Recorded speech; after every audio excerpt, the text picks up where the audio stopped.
Uno de los mejores ajedrecistas de todos los tiempos, un talento natural como nunca lo ha habido. Muchos de sus coetáneos lo llamaban el Mozart del deporte mental. Otros directamente le apodaban la máquina.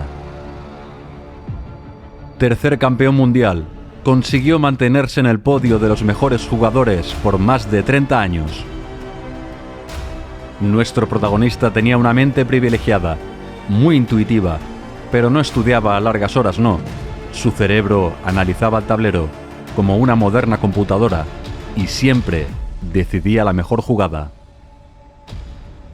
Hoy, en Biografías Deportivas, hablamos de José Raúl Capablanca.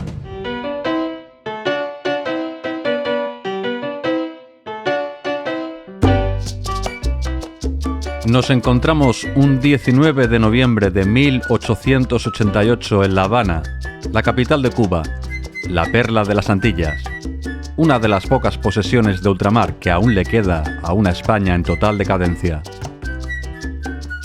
En la fortaleza militar de Castillo del Príncipe hay dos personas que están de enhorabuena. El oficial del ejército, don José María Capablanca, y su esposa, doña Matilde Graupera, de origen catalán, acaban de tener una criatura. Ya ha nacido su segundo hijo, es un varón, José Raúl Capablanca y Graupera, un nombre que pasará a la inmortalidad de los hitos deportivos. El jovencito Capablanca, desde bien pequeño, se muestra muy interesado por el ajedrez. A los 4 años conoce a la perfección cómo se mueven las piezas e incluso algunas de las aperturas más utilizadas. Disfruta viendo jugar a su padre con sus amigos y colegas militares. Eternas veladas donde un puñado de recios hombres se baten en un duelo intelectual sobre esos infinitos 64 escaques. Todo un mundo de posibilidades y combinaciones infinitas. Nuestro protagonista observa, analiza y retiene cada jugada y cada movimiento. Para hacernos una idea de la brillante mente de Capablanca, nos situamos en una partida donde se enfrentan su padre José María y Francisco de Paula Loño y Pérez, un veterano general al servicio de la causa española, curtido en Filipinas y Marruecos. La victoria finalmente fue para Capablanca padre, que jugaba en su casa junto con otros invitados. Una vez retirados los huéspedes, José María volvió al tablero y descubrió que su hijo había reproducido exactamente la partida y miraba ceñudo al tablero. El niño de tan solo 4 años recrimina a su padre por haber cometido una maniobra ilegal. José María, sorprendido, tuvo que admitir su error y le preguntó cómo había aprendido el movimiento de las piezas. Mirando, fue la escueta y contundente respuesta del niño. El padre, ofendido, pero a la vez complacido ante la perspicacia e insolencia de su joven vástago, decide retarle. Y el crío, de tan solo 4 años, aceptó y le ganó sin problemas, de manera rotunda. Todos los aficionados al ajedrez sabemos lo importante de ese momento en que consigues ganar a tu maestro, normalmente tu padre, esa persona que te ha guiado en las primeras lecciones del noble juego del rey y la dama. Pues bien, este sorprendente hecho convenció a José María Capablanca del talento innato que su hijo poseía. Con 5 años lo llevó al Club de Ajedrez de La Habana, donde de la mano de los mejores jugadores de la isla comenzó a estudiar teoría y fundamentos básicos. Pero pronto La Habana se le hizo pequeña a nuestro joven protagonista. Ya ganaba con facilidad a cualquier rival que se le pusiera delante, incluso a modo de divertimento, jugando sin dama. Fue a los 13 años cuando José Raúl Capablanca enfrentó su primera partida crucial, ni más ni menos que el título de campeón de Cuba, frente a Juan Corzo, un muchacho de 28 años, que es el campeón absoluto de la isla. Este match no fue fácil para el adolescente Capablanca. El monto final para nuestro protagonista fueron 4 victorias, 3 derrotas y 6 tablas, pero venció y convenció. Nace la leyenda de José Raúl Capablanca. Una vez terminados los estudios de bachiller en el Instituto de Matanzas, el deseo de la familia es poder enviar a su joven prodigio a estudiar al extranjero, pero no disponen de los recursos suficientes.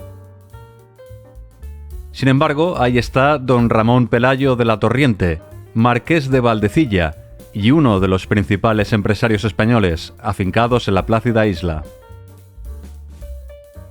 El magnate, consciente del potencial del jovencito Capablanca, decide financiar los estudios de nuestro protagonista en la escuela Woody Cliff de Nueva Jersey. Sin embargo, el objetivo no es que el joven Capablanca desarrolle sus cualidades ajedrecísticas, ni mucho menos. Quiere que sea el futuro gestor de sus importantes negocios azucareros. De hecho, le subvencionó los estudios a cambio que abandonara la práctica de su deporte favorito. Capablanca aceptó y puso rumbo a Nueva York, la ciudad del momento, la gran metrópolis cosmopolita, donde nuestro protagonista pudo por fin explotar todo su potencial. José Raúl, después de terminar sus estudios secundarios, ingresó en la prestigiosa Universidad de Columbia. Estudiaría ingeniería química. Pero la verdad es que el muchacho no prestaba demasiada atención a las clases. Prefería frecuentar el club de ajedrez de Manhattan. Muy pronto, para asombro de todos, Capablanca se hizo el jugador más fuerte del club. Derrotaba a cualquier rival, sin grandes problemas.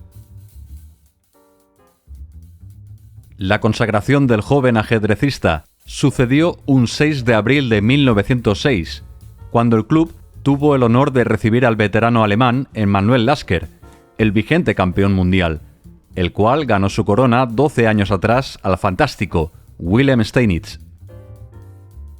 Capablanca venció en todas las eliminatorias sin grandes apuros. El torneo era modalidad blitz, ajedrez rápido.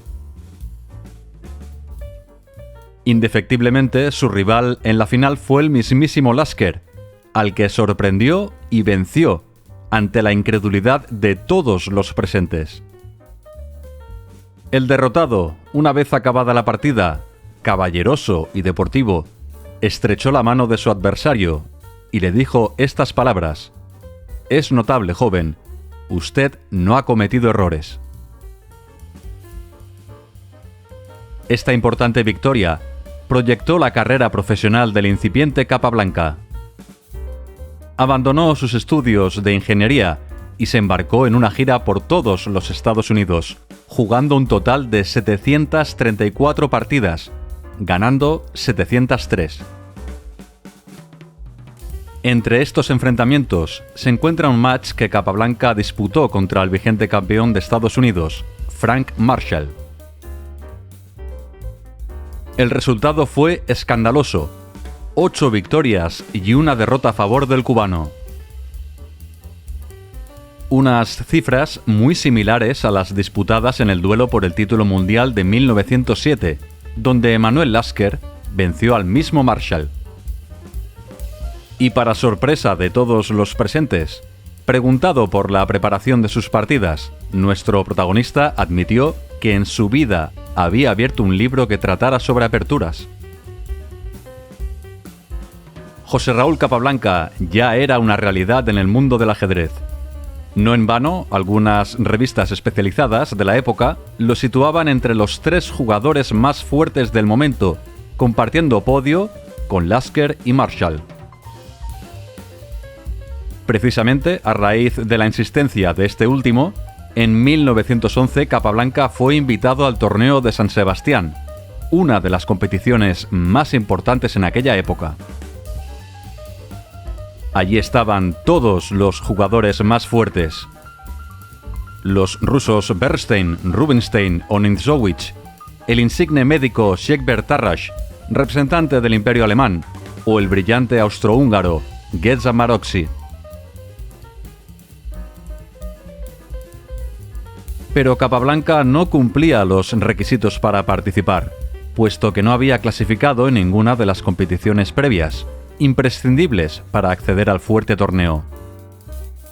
Sin embargo, la fulgurante carrera del ajedrecista cubano y la insistencia del estadounidense Frank Marshall, también participante del torneo, finalmente fueron motivos más que suficientes para que Capablanca debutara en un torneo internacional de alto nivel.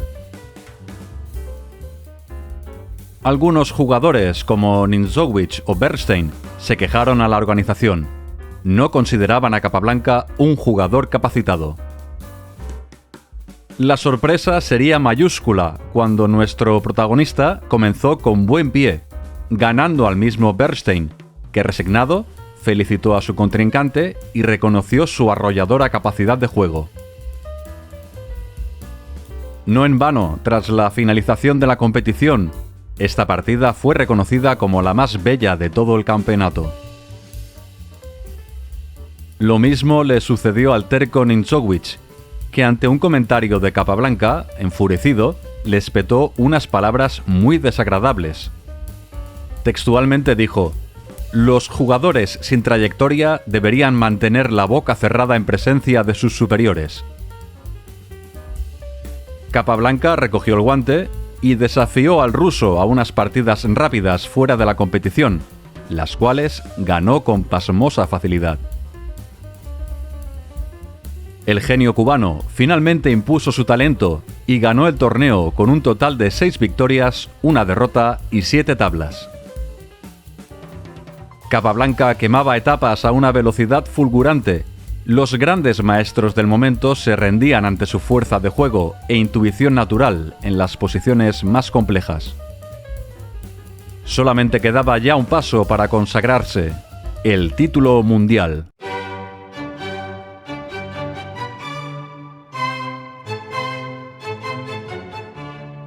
Nuestro protagonista lo tenía claro, era su momento. En 1911, lanzó el desafío al vigente campeón, Emanuel Lasker. Pero el alemán rechazó el envite. En aquella época no existían unas reglas predefinidas para organizar con garantías un match en condiciones. En concreto, Lasker exigió una cantidad ingente de dinero a modo de apuesta y premio. Este dinero iba a cuenta del retador, que tenía que aportarlo mediante la consecución de patrocinios o fuertes apostadores. Capablanca no se tomó nada bien el rechazo del campeón. Hubo una serie de acusaciones mutuas. El ajedrecista cubano recriminaba al alemán el hecho de rechazar las mismas reglas que previamente sí había aceptado en otros duelos por el título mundial. Lasker se defendió, quejándose de las abusivas propuestas de Capablanca. Todo un lío, ya vemos, pero que le valió al genio cubano para ganarse el favor de la mayoría de la comunidad ajedrecística internacional. Aunque Capablanca en público mantuvo más o menos las formas, según una carta enviada a su amigo, el argentino Rolando Illa, el genio cubano textualmente dijo: «En cuanto al doctor Lasker, él parece tener mieditis, como si dijéramos, o como dicen los mexicanos, el hombre se ha rajado, pero veremos al fin si hay manera de jugar ese match famoso». La situación no se desencalló, pero Capablanca continuó jugando y compitiendo a muy alto nivel en multitud de campeonatos. En Cuba ya era toda una celebridad, un ídolo nacional. José Raúl Capablanca obtuvo un puesto en el Ministerio de Exteriores. Su única función era representar a la naciente República Cubana alrededor del mundo. Sin duda, el notable sueldo y las facilidades como embajador ayudaron mucho a la carrera internacional de nuestro protagonista. 1914 supuso otra fecha importante para José Raúl Capablanca. Fue invitado a la Meca del ajedrez, San Petersburgo, la capital del enorme imperio ruso, allí donde el ajedrez era considerado el deporte nacional, todo un fenómeno de masas. Y la verdad es que el cubano no defraudó. No venció el torneo, pero quedó segundo, tan solo medio punto detrás del eterno Emanuel Lasker.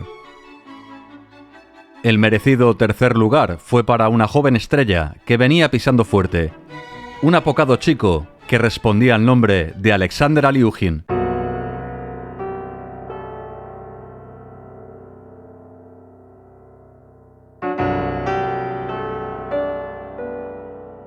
Desgraciadamente, un 28 de julio de 1914 estalló la Primera Guerra Mundial. Un conflicto sin igual, a lo visto hasta entonces. Durante los más de 4 años de duración de la desoladora contienda, el mundo se paró, y como no, también el circuito internacional de ajedrez. Capablanca permaneció en Estados Unidos y se enfrentó decenas de veces contra el jugador más fuerte, su rival y amigo Frank Marshall. Dicen que el estadounidense precisamente fue en este periodo de tiempo donde desarrolló un gambito harto complejo como arma secreta contra Capablanca. Una serie de combinaciones endiabladas, muy dificultosas de jugar incluso hasta en nuestros días, el conocido como ataque Marshall. En 1920, una vez felizmente concluida la Gran Guerra, de manera sorpresiva, Emanuel Lasker, que contaba con 52 años, renunció al título en favor del jugador más fuerte del momento, nuestro protagonista José Raúl Capablanca. Pero el genio cubano no quería ganar la ansiada corona de esa forma, no. Intentó convencer al maestro alemán para aceptar un duelo por el título. Lasker consintió, pero bajo una condición: ser él mismo el retador al título. La competición comenzó un 15 de marzo de 1921 en La Habana. El maestro Lasker jugó bien, aguantó el tipo, aunque finalmente sucumbió ante el arrollador juego de José Raúl Capablanca, que finalmente se proclamó con todo derecho como el tercer campeón mundial de ajedrez. Algunos atribuyen la derrota al húmedo clima cubano o la melancolía de Lasker ante el desastre de la guerra. Sin duda, los más de 20 años de diferencia son un importante factor a tener en cuenta, según apuntó de manera posterior el 14º campeón mundial Vladimir Kramnik. Sea como fuere, la victoria fue abrumadora. 4 victorias y 10 tablas fueron motivos suficientes para que el venerable Emanuel Lasker abandonara la competición. Los siguientes años fueron buenos, muy buenos, para el flamante campeón mundial. Era la época de los felices 20, un periodo de euforia que intentaba huir de los horrores de la guerra. Capablanca participó y ganó en multitudes de torneos internacionales. Y el genio también era conocido por su faceta de seductor, todo un perfecto galán de su época. No importaba demasiado que hubiera contraído nupcias en 1921. Poco después de su victoria, a propuesta de nuestro protagonista, se estandarizaron las condiciones para organizar un duelo por el título. El retador debía aportar como mínimo $10.000, unos 260.000 equivalentes en la actualidad. De esta cantidad, el 20% sería fijos para el vencedor, repartiendo los otros $8.000 en un 60% para el ganador y un 40% para el perdedor. También quedaron reflejadas las condiciones deportivas. El ganador sería aquel que llegara a las 6 victorias, con partidas no más largas de 5 horas, y obligando al campeón a defender su título pasado un año. Las principales estrellas ajedrecísticas se mostraron de acuerdo con las condiciones. Los rusos Ninzowitsch, Rubinstein y el pujante Aliuhin retaron a Capablanca. Finalmente, el único que consiguió recaudar fondos fue el mismo Aliuhin, pero obtuvo la financiación tarde, en 1927, 6 años después de la coronación de Capablanca. Comenzaba la defensa del título de campeón mundial.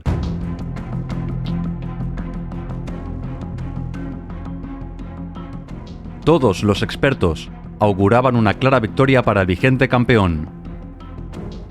El triunfo de Capablanca en el prestigioso torneo de Nueva York, celebrado ese mismo año, fue contundente, inapelable. 14 puntos consiguió en frente de los 11 y medio de su ahora retador, Alexander Aliuhin. Cabe destacar que el genio cubano nunca había perdido en frente del potente jugador ruso. A simple vista parecía que todo apuntaba a una nueva arrolladora victoria del todopoderoso Capablanca. Pero la preparación del ruso fue un factor determinante en el desarrollo del match. Mientras Capablanca, despreocupado, dedicó los meses previos a jugar unas partidas de exhibición por Brasil, Aliuhin se preparó concienzudamente con el maestro argentino Roberto Grau. Estudió a fondo los juegos del genio cubano.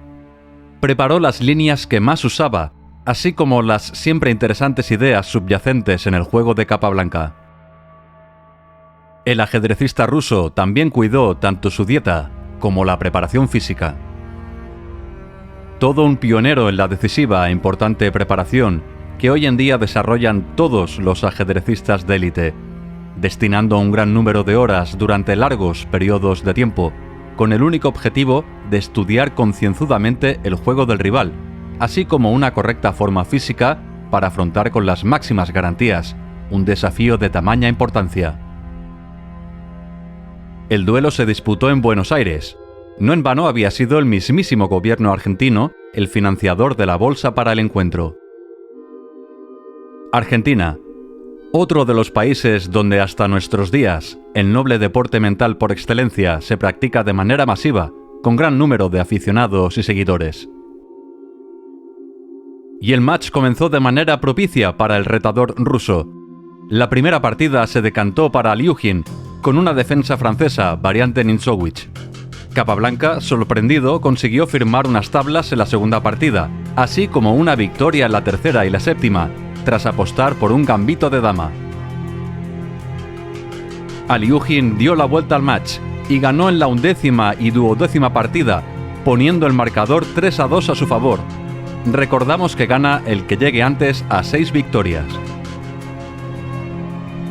Los días van pasando y la tensión crece entre ambos jugadores. El match fue el más largo hasta la época, solamente superado por los míticos y extenuantes duelos de Karpov y Kasparov en los años 84 y 85. Tras una serie de 7 tablas consecutivas, Capablanca se ve desbordado por el enérgico y variado juego de su rival. Aliuhin ha preparado bien el gambito de dama declinado, la arma letal del genio cubano que sucumbe ante la exhaustiva preparación del ruso. En la partida 21, Aliuhin pone el marcador 4-2. Las cosas se ponen muy feas para Capablanca, solo está a 2 partidas de sucumbir. Pero el talento del cubano es innegable, aguanta los envites del jugador soviético y en la partida 29 firma una bella victoria, introduciendo unas mejoras en su ya famoso gambito de dama. El marcador se pone 4-3 a favor del jugador soviético. Pero el bueno de Aliuhin, aún aquejado por la extracción de 6 muelas, se muestra convencido y firme como una roca. En las siguientes 5 partidas cede 3 tablas y logra 2 victorias, la última en la partida número 34, proclamándose de esta manera como el 4º campeón del mundo de ajedrez. Capablanca, asolado pero conocedor de su justa derrota, felicita a su oponente y le emplaza a una revancha que nunca se llevó a cabo. Las posteriores infructuosas negociaciones tensaron la relación entre los dos jugadores más fuertes del momento. Aliuhin incluso llegó al punto de pedir cantidades exageradas de dinero en torneos donde también participaba el genio cubano. La pérdida de la corona mundial fue un duro varapalo para nuestro protagonista. Ya cercano a la cuarentena, no tenía la fuerza física ni mental de antaño, debido en buena parte a su particular estilo de vida, despreocupado y en cierto punto licencioso. Aún así, Capablanca se mantuvo en la élite, todo y el empuje de nuevos talentos como Max Euwe o Isaac Kashdan. No en vano, el prestigioso portal Chessmetrics ha determinado a Capablanca como el segundo jugador del mundo más fuerte hasta inicios de la década de 1930.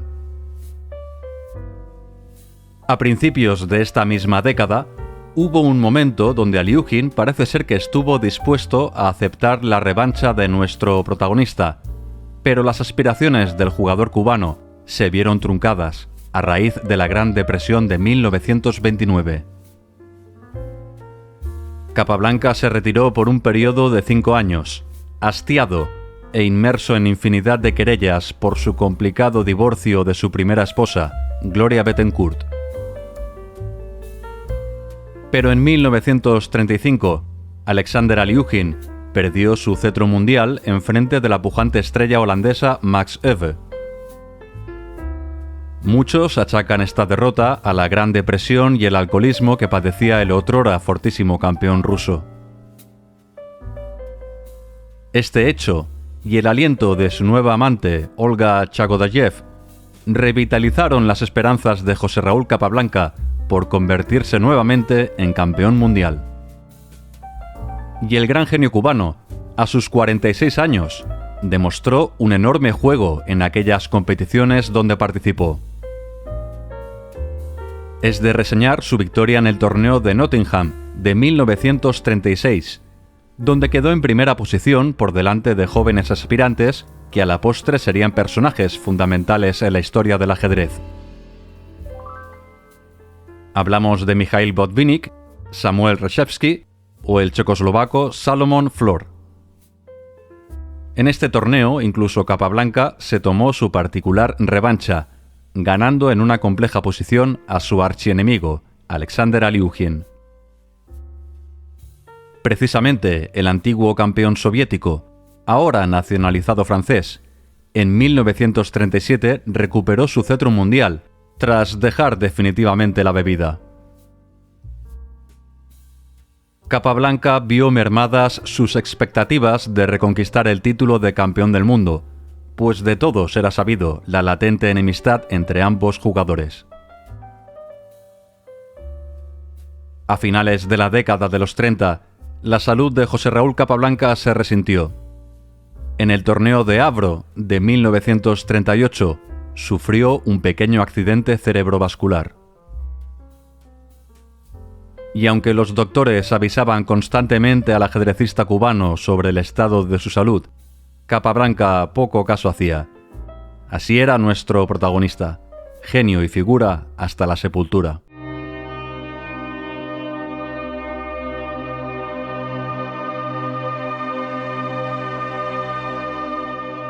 Fue un 7 de marzo de 1942. José Raúl Capablanca se encontraba en el club de ajedrez de Manhattan, bromeando y charlando con otros jugadores. De repente se puso en pie, pidió ayuda y se desplomó. Inmediatamente fue trasladado en estado de coma al Hospital Monte Sinaí, donde poco pudieron hacer por su vida. José Raúl Capablanca fallecía a los 53 años de edad a causa de una hemorragia cerebral. Esta es la vida y obra de uno de los mejores ajedrecistas de todos los tiempos. Un talento natural, poco inclinado al estudio, pero que aún así entendía el ajedrez como nadie. Es tanta la importancia del gran maestro cubano que incluso uno de los días del ajedrez, el 19 de noviembre, se celebra en honor del mismo día de nacimiento del gran genio cubano, José Raúl Capablanca. Nos quedamos con las emotivas palabras que su otrora archirrival, Alexander Alyukhin, dedicó a la muerte de nuestro protagonista. Dijo lo siguiente: «Ha muerto el más grande ajedrecista de todos los tiempos. Jamás volverá a nacer uno igual».